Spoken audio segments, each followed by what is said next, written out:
السلام علیکم ورحمۃ اللہ وبرکاتہ۔ نحمدہ ونصلی علی رسولہ الکریم، اما بعد، فاعوذ باللہ من الشیطان الرجیم، بسم اللہ الرحمن الرحیم۔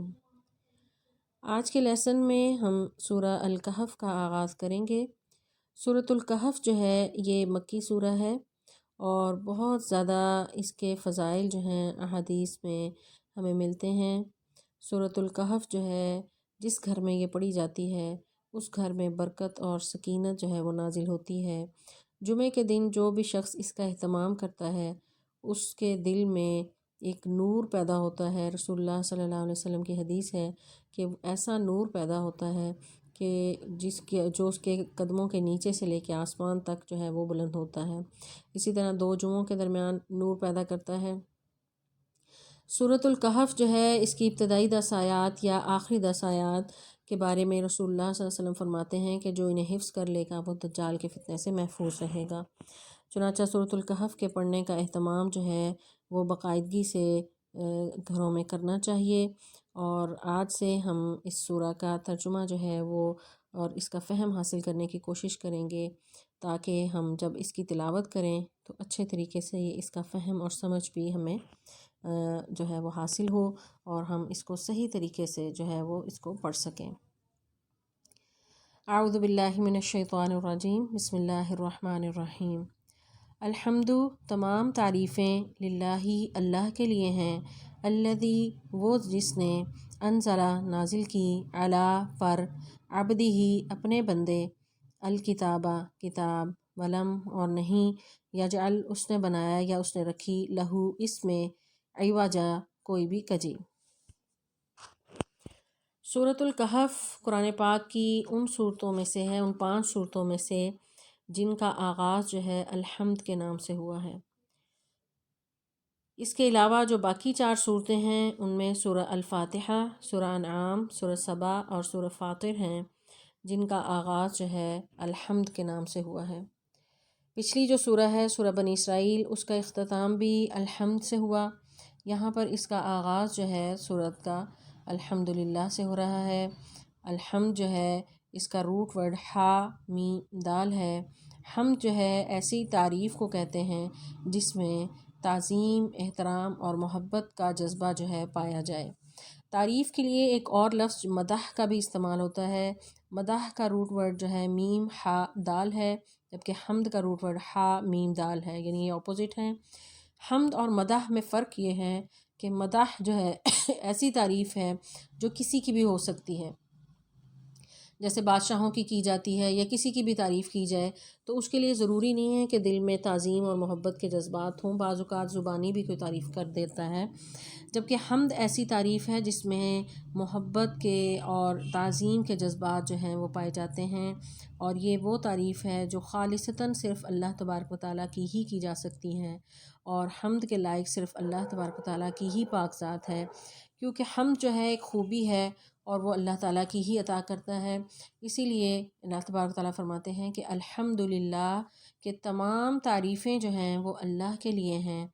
کس لیے تعریف ہے؟ الذی انزلہ، جس نے نازل کی ہے، علی عبدہ، اپنے بندے پر۔ عبد جو ہے وہ غلام کو کہتے ہیں۔ یہاں پر اللہ تبارک و تعالیٰ نے یعنی غلام سے مراد جو ہے رسول اللہ صلی اللہ علیہ وسلم ہیں۔ رسول اللہ صلی اللہ علیہ وسلم کو اپنا خاص عبد یعنی خاص غلام اللہ تبارک و تعالیٰ نے ارشاد فرمایا ہے۔ یہ رسول اللہ صلی اللہ علیہ وسلم کی بے انتہا شان جو ہے اللہ تعالیٰ بیان کر رہے ہیں کہ ان کی نسبت جو ہے اپنے ساتھ کر رہے ہیں کہ زمین و آسمان کی اگرچہ ہر چیز جو ہے اللہ تعالیٰ کی ہے اور اللہ کی غلام ہے، مگر رسول اللہ صلی اللہ علیہ وسلم کو جو یہ عزت مل رہی ہے، یعنی اللہ تعالیٰ بڑے پیار سے محبت سے اپنے نبی کو عبد ہی یعنی اپنا بندہ کہہ رہے ہیں۔ تو قرآن پاک میں خاص مقامات ہی ہیں جہاں پر رسول اللہ صلی اللہ علیہ وسلم کو اس نام کے ساتھ یعنی اس لقب کے ساتھ جو ہے وہ پکارا گیا ہے، جیسا کہ سورہ بنی اسرائیل میں جہاں واقعہ اسراء یعنی معراج کا واقعہ ذکر ہوا تو وہاں پر بھی اللہ تعالیٰ نے عبد ہی کا لفظ استعمال کیا ہے کہ سبحان الذی اسریٰ بعبدہ۔ تو یہاں پر بھی اللہ تعالیٰ جو ہے رسول اللہ صلی اللہ علیہ وسلم کو جو ہے اپنا غلام یعنی اپنا بندہ جو ہے وہ قرار دے رہے ہیں، اپنے ساتھ نسبت دے رہے ہیں۔ الکتاب جو ہے یعنی کتاب تو کوئی بھی کتاب ہوتی ہے، تو جب یعنی الف لام ساتھ آتا ہے تو اس سے مراد خاص کتاب یعنی قرآن پاک ہی اس سے مراد ہے۔ جیسے کہ سورہ بقرہ کے آغاز میں بھی ذالک الکتاب ہم پڑھتے ہیں کہ یہ وہ کتاب ہے۔ تو الکتاب یعنی قرآن، تمام تعریفیں اس اللہ کے لیے ہیں جس نے نازل کی اپنے بندے پر یہ کتاب یعنی قرآن۔ اور یہ قرآن کیا ہے؟ ولم یجعل نہیں رکھا لہو اس میں عوجا کوئی بھی کجی۔ عوجا یعنی کہتے ہیں کوئی بھی ٹیڑھا پن۔ تو یہاں پر اللہ تبارک و تعالیٰ بتا رہے ہیں کہ اس کتاب میں کسی بھی قسم کا کوئی ٹیڑھا پن نہیں ہے، نہ اس کے الفاظ میں، نہ معانی میں، نہ اس کی فصاحت و بلاغت میں، کسی بھی قسم کا اس کی آیات میں نہ کوئی اختلاف نظر آئے گا، نہ کوئی خبر غلط جو ہے تمہیں ملے گی، کوئی بھی حکم جو ہے حکمت سے خالی نہیں ہوگا، کسی بھی قسم کا کوئی ٹیڑھا پن جو ہے اس قرآن میں نہیں ہے جو اللہ تعالیٰ تبارک و تعالیٰ نے اپنے بندے پر نازل کیا۔ قیماً بالکل سیدھی، لینذرا تاکہ وہ ڈرائے، بأساً شدیداً سخت عذاب سے، من لدنہ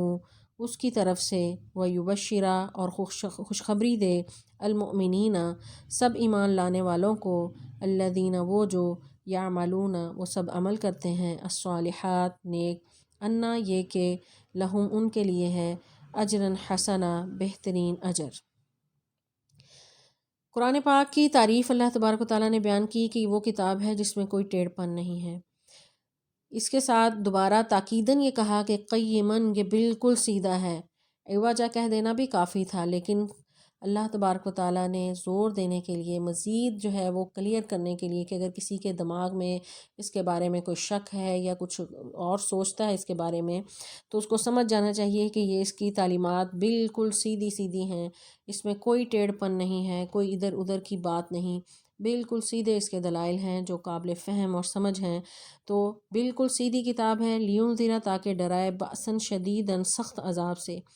تو یہاں پر عذاب سے ڈرانے کا تو تذکرہ ہے، لیکن کنہیں ڈرائے یہ ذکر نہیں ہے۔ وہ اس کی وضاحت جو آگے آیت نمبر 4 سے ہوگی کہ وہ ان لوگوں کو ڈرانا ہے جنہوں نے شرک کیا ہے یا جنہوں نے اللہ کے ساتھ جو ہے اس کی اولادیں قرار دی ہیں۔ تو قرآن جو ہے وہ اس میں انذار یعنی ڈراوا بھی ہے، اور اس میں تبشیر یعنی خوشخبری بھی ہے، جس طرح کہ رسول اللہ صلی اللہ علیہ وسلم بشیر بھی ہیں اور نذیر بھی ہیں، یعنی خوشخبریاں دینے کے لیے آئے، اور آپ جو ہے وہ نافرمانوں کو عذاب سے ڈرانے کے لیے بھی آئے۔ تو یہاں پر اس کتاب کا مقصد بتایا جا رہا ہے کہ بالکل سیدھی سیدھی اس کی تعلیمات ہیں تاکہ وہ ڈرائے سخت عذاب سے ان لوگوں کو جو نافرمان ہیں۔ من لدنہ اللہ کی طرف سے ہے یہ کتاب، اور خوشخبری ہے اہل ایمان کے لیے، اور وہ اہل ایمان وہ کیا ہیں کہ یعملون الصالحات، وہ نیک اعمال کرتے ہیں۔ یعنی اس سے یہ پتہ چلا کہ ایمان خالی کافی نہیں ہے، اس کے ساتھ نیک عمل بھی ضروری ہیں۔ قرآن پاک میں جہاں پر ایمان کا ذکر وعملوا الصالحات، سورۃ العصر میں بھی ہم پڑھتے ہیں کہ الذین آمنوا وعملوا الصالحات، وہ لوگ جو ایمان بھی لائے اور انہوں نے عمل نیک کیے۔ تو ایمان کے ساتھ نیک عمل جو ہے وہ ضروری ہے۔ تو خوشخبری ان لوگوں کے لیے ہے جو ایمان بھی لائے اور انہوں نے نیک اعمال کیے، ان لہم اجرا حسنا، ان کے لیے جو ہے وہ بہترین اجر ہے، اچھا اجر ہے۔ ماکثین وہ سب رہنے والے ہیں، فیہ اس میں، ابدا ہمیشہ، کس میں رہنے والے ہیں؟ یعنی وہ جنت میں رہنے والے ہیں۔ جو اجر حسنہ کا ذکر ہے تو اجر حسنہ سے مراد جو ہے وہ جنت ہے۔ تو اللہ تعالیٰ نے ساتھ اس کی وضاحت کی کہ یہ جو انہیں اجر ملنے والا ہے، بدلہ ملنے والا ہے، وہ ہمیشہ ہمیشہ کا ہے، وہ عارضی نہیں ہے، چند دن کا نہیں ہے۔ تو نیک اعمال کرنے والے اہل ایمان کے لیے بہترین اجر اور ہمیشہ کا ہے۔ اور وَيُنذِرَ تاکہ وہ ڈرائے، الذین ان لوگوں کو، جنہوں نے کہا اتخذ اللہ بنا رکھی ہے اللہ نے، ولدا اولاد، یعنی ان مشرکوں نے جنہوں نے یعنی اللہ کے بارے میں یہ کہا کہ اللہ نے اپنی اولاد بنا رکھی ہے۔ تو مشرکین مکہ جو ہے وہ فرشتوں کو اللہ کی بیٹیاں قرار دیتے تھے، اسی طرح بت بنا رکھے تھے۔ اسی طرح عیسائی جو ہیں انہوں نے حضرت عیسیٰ علیہ السلام کو اللہ کا بیٹا قرار دیا۔ تو اللہ تبارک و تعالیٰ فرما رہے ہیں کہ وہ لوگ جو اللہ کے ساتھ شرک کرتے ہیں تو ان کے لیے اس قرآن میں ڈراوا ہے، اور اللہ تبارک تعالیٰ فرما رہے ہیں کہ انہیں جو ہے وہ یہ کتاب نازل کرنے کا مقصد یہ ہے کہ ان کو ڈرائے، جھنجھوڑے، انہیں آگاہ کرے کہ وہ کس طرف جا رہے ہیں، وہ کیا کہہ رہے ہیں اتخذ اللہ ولدا، کہ اللہ نے بیٹا بنا لیا ہے، حالانکہ اللہ تبارک و تعالیٰ جو ہے وہ وحدہ لا شریک ہے اور اس کا جو ہے کوئی شریک نہیں۔ سورہ اخلاص میں اس کا جو ہے ہم پڑھتے ہیں کہ اللہ تعالیٰ فرماتے ہیں قل هو اللہ احد اللہ الصمد، یعنی اللہ ایک ہے، اس کا کوئی جو ہے وہ نہ بیٹا ہے، نہ وہ خود جو ہے کسی سے جنا گیا ہے۔ تو اللہ تبارک و تعالیٰ فرماتے ہیں کہ قرآن جو ہے یعنی بشارت ہے اس میں اہل ایمان کے لیے، اور جو شرک کرنے والے ہیں ان کے لیے اس میں ڈراوا ہے۔ اور جو شرک کرتے ہیں اس کے بارے میں اللہ تعالیٰ فرماتے ہیں ما لہم، نہیں ہے ان کو بھی اس کا من علم، کوئی بھی علم، ولا لآبائہم، نہ ان کے باپ دادا کو ہے، کبرت، بہت بڑی کلمۃ بات ہے، تخرج جو نکلتی ہے، من افواہہم ان کے منہوں سے، ان یہ کہ یقولون وہ سب کہتے ہیں، الا مگر کذبا جھوٹ، یعنی مشرکین جو ہیں جو شرک کرتے ہیں وہ اپنے شرک کی جو دلیل دیتے ہیں وہ یہی کہتے ہیں کہ ہمارے آباء و اجداد نے ایسا کیا۔ تو اللہ تعالیٰ فرماتے ہیں یہ کوئی دلیل نہیں کہ ان کے آباء و اجداد بھی جاہل تھے، محض جہل کی بنیاد پر وہ یہ بات کہتے تھے، یہ کوئی دلیل نہیں ہوتی کہ باپ دادا یہی کہتے تھے۔ تو مشرکین کے پاس ہمیشہ سے یہی لاجک رہی ہے کہ وہ کہتے ہیں کہ ہمارے خاندان میں ایسے تھا، ہمارے قبائل میں یہ طریقہ چلتا رہا، ہمارے آباء و اجداد ایسے کرتے رہے، تو یہ محض جو ہے جہل کی بنیاد پر جو ہے وہ ایسا کر رہے ہیں۔ تو جہالت کی بنیاد پر جو تقلید ہے یہ انسان کو برباد کر دیتی ہے۔ تو مشرک جو ہے وہ اندھا ہوتا ہے، اپنی عقل اور فہم سے نہیں سوچتا، محض اندھی تقلید جو ہے وہ انسان کو تباہ و برباد کر دیتی ہے۔ تو یہ شرک کی دلیل بھی یہی دیتے ہیں کہ ہمارے آباء و اجداد ایسے کرتے تھے۔ اللہ تعالیٰ فرماتے ہیں کہ ما لہم بہ علم، نہ ان کو کوئی علم ہے، ولا لآبائہم، نہ ان کے باپ دادا کو کوئی تھا، یہ خود بھی جاہل ہیں، ان کے آباء و اجداد بھی ایسے ہی تھے۔ کبرت کلمتاً، بہت بڑی بات ہے، یعنی کبرت جو ہے ویسے یعنی بڑی کو کہتے ہیں، یہاں پر اس کی تحقیر کے لیے، مذمت کے لیے اللہ تعالیٰ نے یہ لفظ استعمال کیا ہے کہ بہت ہی بڑی بری جو ہے یہ بات، یا بہت ہی بری بات یہ کہہ رہے ہیں، تخرج من افواہہم، جو ان کے منہ سے نکل رہی ہے۔ یعنی یہ ایسے ہی ہے کسی کو تنبیہ کی جائے، یعنی اگر کوئی کچھ غلط بول رہا تو ہم کہتے ہیں یعنی کہ تم نے یہ منہ سے یہ لفظ نکالے ہی کیسے؟ تو اس انداز میں اللہ تعالیٰ کہہ رہے ہیں کہ یہ مشرک جو کہتے ہیں کہ اللہ کا بیٹا ہے یا اللہ کی اولاد ہے، تو انہوں نے یہ منہ سے یہ الفاظ نکالے ہی کیسے؟ یہ بہت بڑی بات ہے جس کو یہ بڑا ہلکا لے رہے ہیں۔ تو اللہ تعالیٰ فرماتے ہیں یقولون الا کذبا، یہ جو ہے یہ جھوٹ ہی کہہ رہے ہیں۔ تو اس طرح کی کوئی بات کہنا یا اس طرح کا عقیدہ رکھنا جو ہے اس پر اللہ تعالیٰ تعجب کا اظہار کر رہے ہیں۔ قرآن پاک میں ایک اور مقام پر سورہ مریم میں اس سے بھی زیادہ سخت الفاظ میں اللہ تبارک و تعالیٰ نے اس عقیدے کا رد کیا ہے۔ اللہ تعالیٰ فرماتے ہیں کہ وقالوا اتخذ الرحمن ولدا، وہ کہتے ہیں کہ رحمان نے اولاد بنا لی، لقد جئتم شیئا ادا، اللہ تعالیٰ فرماتے ہیں کہ بلا شبہ یقیناً تم ایک بہت بھاری بات یہ لائے ہو، تکاد السماوات یتفطرن منہ وتنشق الارض وتخر الجبال ہدا، کہ یہ اتنی بڑی بات ہے کہ قریب ہے کہ اس بات کی وجہ سے آسمان پھٹ جائیں، زمین شق ہو جائے اور پہاڑ ڈھہ پڑیں کہ انہوں نے رحمان کے لیے اولاد کا دعویٰ کیا ہے۔ ان دعوا للرحمن ولدا، یعنی اللہ کا بیٹا قرار دینا یہ کوئی معمولی بات نہیں ہے۔ اور یہ اس سے بڑا یعنی شرک کیا ہوگا کہ اللہ کے ساتھ جو ہے نسبت دے دینا، یعنی کسی انسان کو اگر کہہ دیا جائے کہ فلاں جو ہے تمہارا بیٹا اور وہ اس کی اولاد نہ ہو تو یہ بہت بڑی گالی سمجھی جاتی ہے، اور نعوذ باللہ کہاں اللہ تبارک و تعالیٰ کی ذات کے ساتھ جو ہے نسبت جب مشرکین دیتے ہیں تو یہ بہت بڑی بات ہے۔ تو اللہ تعالیٰ نے اسی لیے فرمایا کہ کبرت کلمۃ تخرج من افواہہم، یہ بہت بڑی بات ہے جو اپنے منہوں سے نکال رہے ہیں، انہیں اندازہ نہیں کہ یہ کتنی بڑی بات، کتنا بڑا الزام جو ہے اللہ تبارک و تعالیٰ کی ہستی پر لگا رہے ہیں۔ اللہ تعالیٰ فرماتے ہیں فَلَعَلَّكَ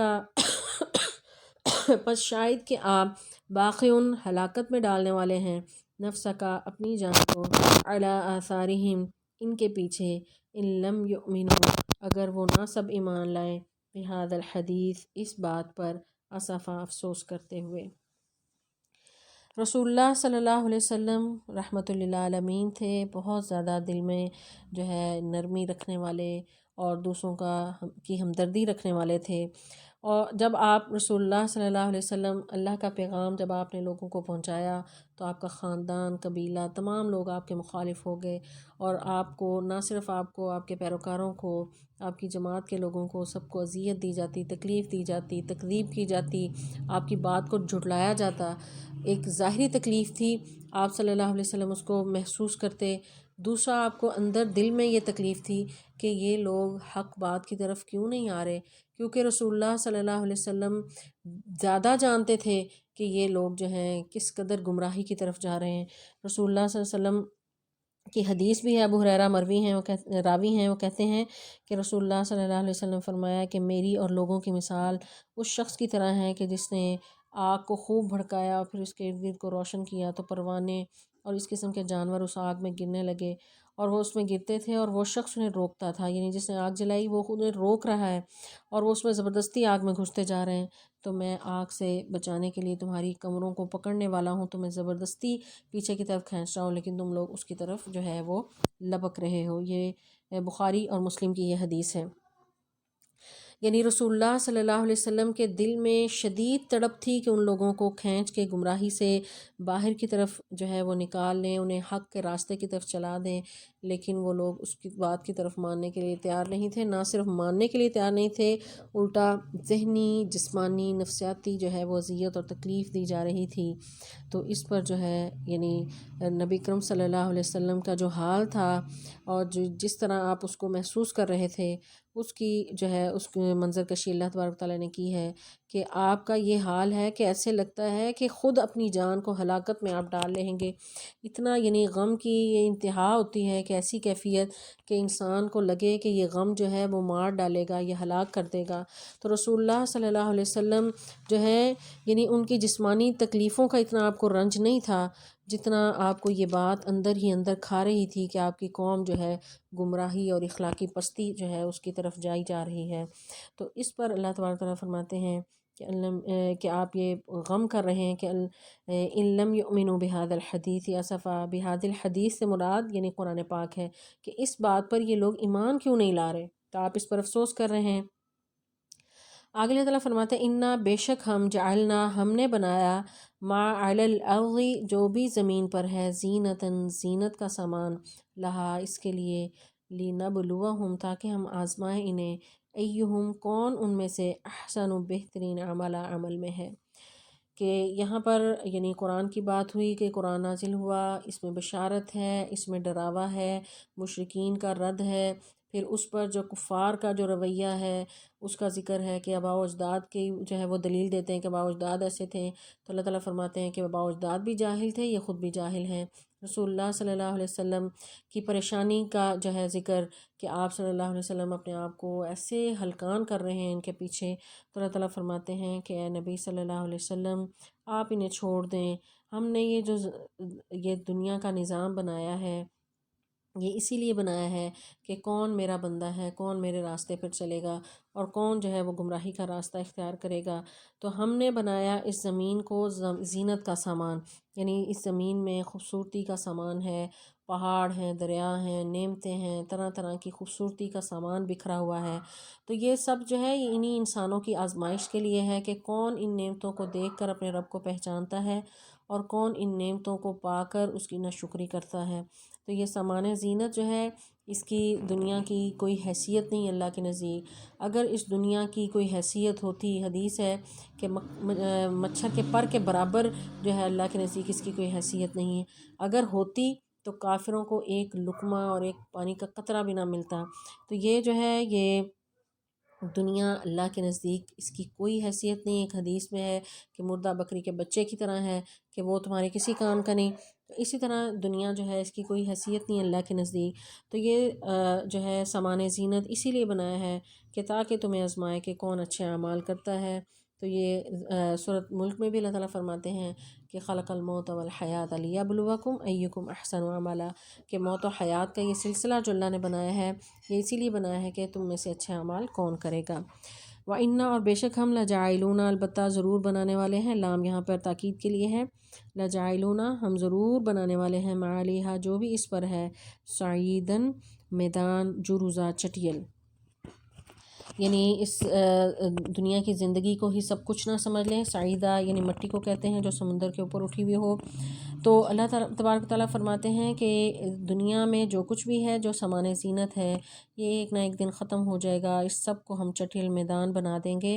اس میں نہ کوئی سبزہ رہے گا، نہ کوئی اس میں جانور، نہ باغ، نہ آدمی، سب کچھ چہل پہل ختم ہو جائے گی، بالکل چٹیل میدان ہو جانے والی ہے۔ تو اے نبی صلی اللہ علیہ وسلم، آپ کیوں اپنے آپ کو غم میں گھلاتے ہیں، کیوں فکر کرتے ہیں؟ آپ کا کام تو صرف جو ہے وہ بشارت دینا اور ڈرانا ہے۔ آپ اپنے دعوت کے مشن کو جو ہے وہ جاری رکھیں، ان تک پیغام پہنچاتے رہیں، آگے انجام جو ہے یہ خود دیکھ لیں گے۔ آگے اللہ تعالیٰ فرماتے ہیں ام حسبتا، کیا آپ نے خیال کیا ہے نا کہ بے شک اصحاب الکہف، غار والے، والرقیم اور وہ کتبے والے، کانو وہ تھے، من آیاتنا ہماری نشانیوں میں سے، عجبا ایک عجیب۔ اس سے پہلے میں نے بتایا تھا کہ سورہ کہف جو ہے مشرکین مکہ نے 3 سوالات رسول اللہ صلی اللہ علیہ وسلم سے کیے تھے، جو انہوں نے اہل کتاب سے سیکھے تھے،